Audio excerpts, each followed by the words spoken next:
FIR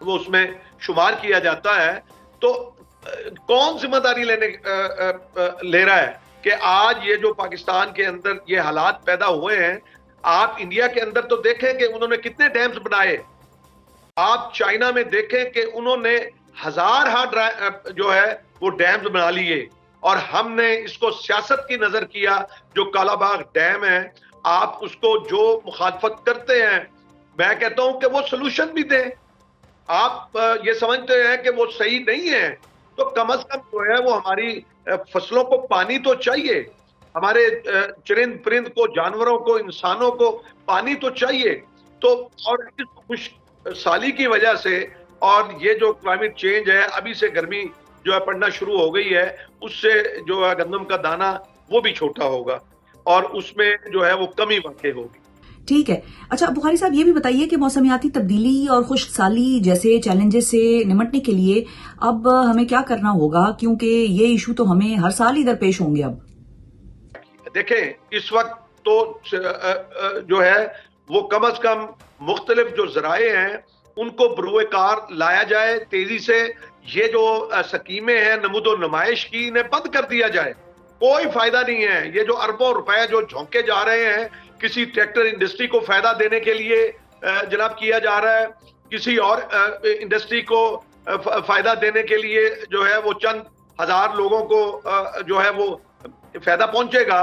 اس میں دیکھیں drip irrigation ہے، سپرنگ جو ہے اریگیشن ہے، اور دیگر جو پانی کے ذرائع ہیں جو ہمیں کسانوں کو اپنے جو ایٹ سائڈ جو ہے وہ بھی چھوٹے چھوٹے جو ہے وہ ٹینکر نما وہ ہاؤس بنانے پڑیں گے، جن کو ہم ڈگی کہتے ہیں، جس طرح چولستان کے اندر پانی سٹور کیا جاتا ہے۔